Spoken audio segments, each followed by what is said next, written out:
Kenapa saya sampaikan? Kenapa saya menghentikan studi tour, menghentikan berbagai kegiatan yang mengeluarkan uang bagi anak sekolah? Sesungguhnya saya secara perlahan lagi menurunkan angka pinjaman pada bank-bank gelap. Dan itu bank gelap bahkan beroperasi terbuka, namanya KOSIPA, Koperasi Simpan Pinjam. Sesungguhnya di dalamnya adalah pinjaman renten. Mereka bisa cepat kaya dalam perputarannya tidak. Mudah-mudahan ini menurut saya adalah pelanggaran pidana. Ini adalah kategorinya bank gelap. Menurut saya, mereka tidak bayar pajak, bunganya 10%, di mana orang uang punya 1 miliar, per bulan dia bisa menikmati 100 juta sebagai bunga yang berputar. Ini terjadi, dan Jawa Barat adalah daerah ranking pertama pinjol, ranking pertama judol, dan ranking pertama Bank Emok, MBK, dan satu lagi ada Pak Jaksa, ya, Pak Jaksa Agung adalah Bank Pancasila. Assalamualaikum warahmatullahi wabarakatuh. Selamat pagi, sampurasun. Teman-teman semuanya, dulur di lembur, baraya di kota, keseriusan Kang Deddy Mulyadi, gubernur kesayangan kita untuk memajukan Jawa Barat istimewa bukan kaleng-kaleng. Jika Kang Deddy Mulyadi menggandeng pihak kepolisian Polda Jawa Barat untuk memberantas preman, menggandeng TNI Polri, Kodam Siliwangi untuk memperbaiki akhlak dan mental anak-anak nakal di Provinsi Jawa Barat. Kali ini Kang Deddy Mulyadi serius memberantas praktek pinjol, bank emok, bank keliling, dan bank Pancasila. Nah, di dalam kesempatan penanaman bersama Jaksa Agung dan Menteri Pertanian, Kang Deddy Mulyadi menitipkan program pemberantasan pinjol, bank emok, dan bank keliling kepada Jaksa Agung. Yuk kita simak pidato Kang Deddy Mulyadi sebelum kita reaction. Silakan.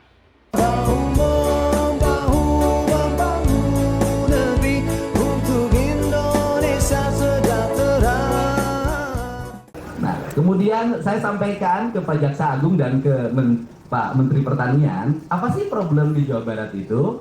Problem di Jawa Barat adalah hulu, Pak. Seluruh hulu sungai itu apakah yang di Gunung Cikuray, Gunung Wayang, Gunung Windu, dan Ciremai, dan berbagai tempat lainnya terjadi perubahan alih fungsi. Hutan-hutannya dibuka, lerengnya dibuka, dan itu kebanyakan tanah negara. Kemudian dibuat menjadi perkebunan sayur dan makin naik. Dampak kenaikannya adalah ketika musim hujan, maka tanahnya turun, maka terjadi sedimentasi di sungai-sungai besar. Kemudian di seluruh aliran sungai nanti masuk ke danau, apakah itu Saguling, Cirata, dan Jatiluhur, itu eceng gondok menerka. Kemudian setelah itu terjadi sedimentasi dalam setiap tahun karena tidak pernah dibersihkan. Nah, kemudian adalah seluruh aliran daerah yang harusnya itu menjadi area clean, sekarang sudah berubah di tahun barat, tahun timur, itu berubah jadi perumahan pemukiman dan bersertifikat. Nah, kemudian ketika masuk lagi ke sungai-sungai yang lebih kecil lagi, sudah berubah lagi jadi perumahan pemukiman, bahkan sungai-sungai milik PJT 2 sudah banyak yang ditutup pakai beton. Sehingga kalau di Jawa Barat ada sedikit rame, gubernur dan bupatinya nekat, karena tidak ada pilihan lain kecuali membongkar demi kepentingan pertanian dan penyelesaian banjir masa depan. Itu yang pertama, sehingga saya mohon Pak Jaksa Agung dan segenap jajaran untuk membantu kami menyelesaikan berbagai problem alih fungsi lahan, areal perkebunan banyak, KSO berubah menjadi kepentingan-kepentingan lain, pesawahan juga banyak berubah, dan banyak tanah-tanah yang itu daerah aliran sungai berubah menjadi bersertifikat hak milik. Dan kalau di total itu, kalau kita mau membongkar bangunan itu dan memberikan ganti rugi, maka untuk membebaskan areal pertanian di Bekasi dan Karawang, serta membebaskan banjir di kota Bekasi, Karawang, dan Kabupaten Bekasi, diperlukan 8 triliun untuk membayar bangunan-bangunan liar itu. Dan tahap pertama kami akan mengerjakan 300 miliar hasil swadaya Pemkot Bekasi, Pemda Bekasi, dan Pemprov Jabar. Ini untuk tahap pertama. Dan saya sampaikan ke Pak JA, sampai perjalanan pengerukan sungai Kali Bekasi yang berbiaya 500 miliar, hampir 2 tahun tidak berjalan. Karena apa? Karena kontraktornya ragu. karena di sampingnya sudah berubah jadi bangunan dan sekarang sudah berjalan berkat dukungan dari Polda Metro Jaya dan Kodam Jaya. Sekarang sudah berjalan kembali. Jadi di kita ini aneh, tidak mau banjir tapi sungainya diuruk, tidak mau banjir tapi sawahnya dirubah, tidak mau banjir tapi tata ruangnya tidak ditata. Ini problem kita. Untuk itu saya mengucapkan terima kasih, mudah-mudahan kehadiran Bapak di sini bisa mendorong kami untuk terus melakukan perubahan-perubahan. Yang berikutnya adalah saya sampaikan ke Pak Menteri, ini kesulitan areal pertanian di Jawa Barat yang kita bersama-sama untuk menyelesaikannya. Pertama adalah ketika menanam itu hama keongnya sangat luar biasa, Pak. Keong emasnya, sehingga selalu diperlukan obat. Kemudian yang kedua, setelah ditanam yaitu hama wereng dan kemudian hama, orang Sunda nyebutnya hama berem, itu terus karena hampir penyemprotan itu harus dilakukan 2 hari sekali. Kalau nggak 2 hari sekali lewat. Apalagi sekarang hujan siang hari bisa turun. Ini diperlukan sebuah siklus di mana memang harus ada jeda 3 bulan untuk tidak menanam, tetapi nafsu untuk menanam tinggi dan dirubah misalnya untuk kedelai dulu dan sejenisnya agar tanahnya istirahat. Dan kepeloporan ini nanti kita lakukan bersama. Dan tadi saya menyampaikan mudah-mudahan kepeloporan kejaksaan nanti sampai ke peloporan desa, dan kita ingin mencoba pada tahun ini desa di Jawa Barat itu menggunakan e-budgeting semuanya, seluruh pembayaran pembiayaannya.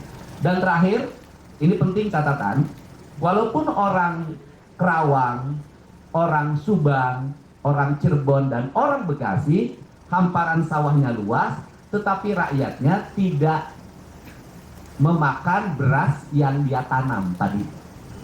Mereka mendapat lebih mengandalkan dana PKH, bantuan pangan non tunai, dulu beras raskin. Apa sih problemnya? Problemnya adalah ketika mereka panen, maka ketika masuk pematang sawah sudah dibeli oleh bandar. Kemudian uangnya masuk ke saku. Pulang ke rumah langsung hajatan. Musim panen ngawinkeun, musim paceklik nyeraykeun. Nah, tapi saya nggak terganggu oleh paceklik kalau cerai saya. Nah, kemudian uang yang hasil kuli tandur, kemudian kuli panen itu habis hanya dalam waktu seminggu untuk kondangan. Ditambah lagi kalau orang Kerawang Bekasi itu masih punya kebiasaan arisan, yaitu kalau ke undangan bawa beras 2 gantang atau 20 liter, kadang kuintalan. Nah nanti ketika musim hajat dia dapat banyak, ketika selesai hajat dia harus bayar, itu kemiskinan terjadi. Nah kemudian kalau keundangan dicatat, nanti kalau tidak bayar keundangannya ditagih ke rumahnya. Ini tradisi yang ada di sini yang saya pelan-pelan. Kemudian orang yang miskin pun memaksakan diri untuk tatanggapan, hiburan. Akhirnya pinjemnya kemana? Ke Bank Emo, Bank Keliling, Bank NBK, bunganya 10-20% per hari mereka harus bayar, bahkan ada mingguan. Pak Jaksa Agung, di Jawa Barat di setiap RT ada kelompok ibu-ibu, Pak. Jumlahnya 10-15 orang. Mereka itu adalah pengelola pinjaman rentenir, pinjol, MBK dan Bank Emo. Jadi mereka berputar di situ. Nah, berputar di situ, ada kasus yang menarik di Tasikmalaya adalah ibu-ibu tidak mampu bayar pinjaman, akhirnya tidak ada yang bisa disita karena rumahnya kontrak, yang disita adalah LPG 3 kg. Nah, untung tidak disita istrinya itu. Nah, ini terjadi sehingga kenapa saya sampaikan, kenapa saya menghentikan studi tour, menghentikan berbagai kegiatan yang mengeluarkan uang bagi anak sekolah. Sesungguhnya saya secara perlahan lagi menurunkan angka pinjaman pada bank-bank gelap, dan itu bank gelap bahkan beroperasi terbuka, namanya KOSIPA, Koperasi Simpan Pinjam. Sesungguhnya di dalamnya adalah pinjaman renten. Mereka bisa cepat kaya dalam perputarannya tidak. Mudah-mudahan ini menurut saya adalah pelanggaran pidana. Ini adalah kategorinya bank gelap. Menurut saya mereka tidak bayar pajak, bunganya 10%, di mana orang uang punya 1 miliar per bulan dia bisa menikmati 100 juta sebagai bunga yang berputar. Ini terjadi, dan Jawa Barat adalah daerah ranking pertama pinjol, ranking pertama judol, dan ranking pertama Bank Emok, MBK, dan satu lagi ada Pak Jaksa, Pak Jaksa Agung adalah Bank Pancasila, yaitu setiap pinjam maka dia mengangkat tangan, Pancasila, satu ketuhanan yang maha, kredit cair, Pak. Ini terjadi, saya ngerti betul siklus kehidupan masyarakat, dan itu mendera pada kuli-kuli tandur, kuli nyangkul, sehingga mereka tidak terlepas dari sendiri itu, kemiskinannya terus meningkat, dan akhirnya mereka tidak menikmati beras, nasi yang dia tanam. Nasi yang dia tanam dia beli lagi ke tempat lain. Sehingga solusi koperasi merah putih sebenarnya solusi strategis. Sehingga padi itu nanti disimpan di gudang koperasi, ada di tempat itu, bahkan Pak Mentan mudah-mudahan ke depan kita bisa punya hitungan berapa kebutuhan beras dalam setiap tahun dalam setiap desa, sehingga di desa itu berasnya harus tersedia kesekian, kalau lebih dia geser ke tempat lain. Dan ini diajarkan oleh leluhur kami di kampung adat, ada namanya leuis. Leuis itu tempat menyimpan padi. Dan mereka Pak Mentan punya lebih dari 120 paritas yang tidak terlisensikan, dan mereka karena tidak menggunakan pupuk kimia, Dayak karena padinya juga tidak diirik, tidak digiling, kemudian padinya dipotong pakai ani-ani, tapi ani-ani yang dimaksud bukan ani-ani yang viral, ETM gitu. Kemudian disimpan di leit, dan padi yang disimpan di leit di kampung-kampung adat ada yang berumur 40 sampai 100 tahun. Dan mereka memiliki ketahanan pangan yang sangat kuat. Untuk itu, contoh kampung adat adalah sebuah contoh penting bagaimana membangun ketahanan pangan. Terakhir, saya akan menceritakan tradisi budaya Sunda.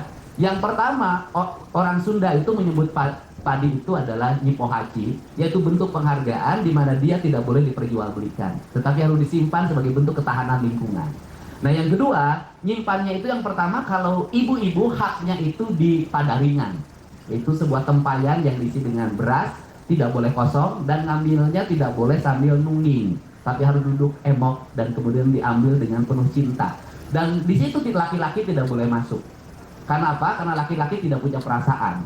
Kalau nanti ngambil nungging kemudian tidak ada, ternyata nanti adalah gentongnya, tempayannya dijual kalau laki-laki. Maka di situ manajemennya. Yang kedua, untuk menyimpan kepentingan keluarga dalam jangka pendek, maka dia punya goa. Untuk jangka panjang, maka dia punya leit. Untuk kepentingan umum, maka dia punya lumbung.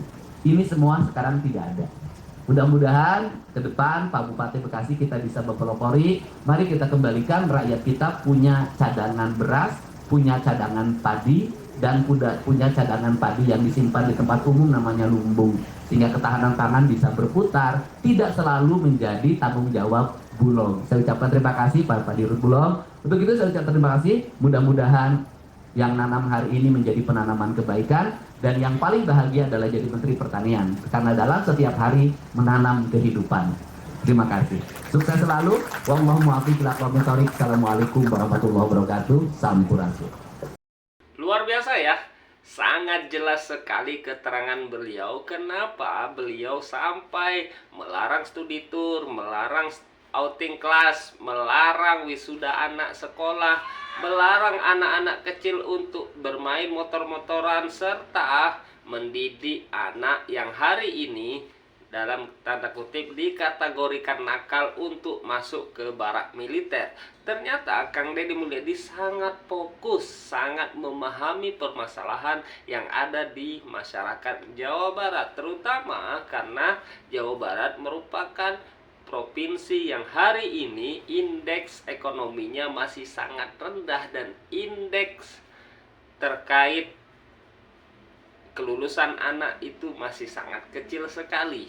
Makanya Kang Deddy Mulyadi fokus untuk memperbaiki ekonomi perekonomian masyarakat Jawa Barat.